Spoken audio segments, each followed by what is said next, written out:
मुझे बताइए, जब बैंकों का राष्ट्रीयकरण हुआ तो कांग्रेस पार्टी की सरकार थी और उन्होंने कहा, और लेफ्ट वालों ने बहुत तालियां बजाई थी, उस समय बहुत तालियां बजाई थी।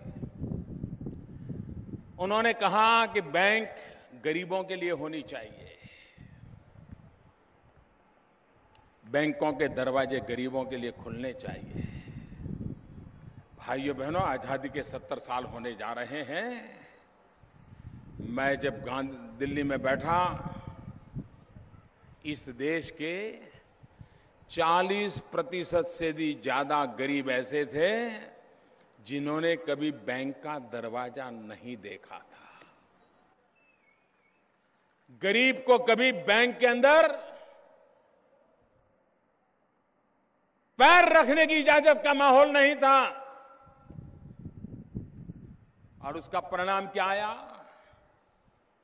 गरीब कुछ पैसे बचाना चाहता था, कुछ ब्याज मिले चाहता था, बच्ची बड़ी हो जाए तो शादी करवाना चाहता था, बेटा बड़ा हो तो पढ़ाई करवाना चाहता था,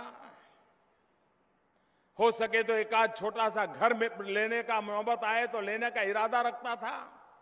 और इसलिए वो बेचारा अपनी जो कुछ भी कमाई थी बचा बचा करके कहीं रखना चाहता था। लेकिन बैंक के दरवाजे बंद थे और बैंक के दरवाजे बंद थे, इसलिए वो बेचारा गरीब शारदा चिटफंड में पैसे रखने के लिए मजबूर हो गया।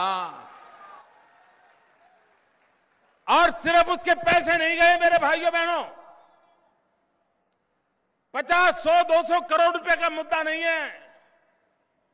लाखों लाखों गरीबों के सपने चूर चूर हो गए हैं।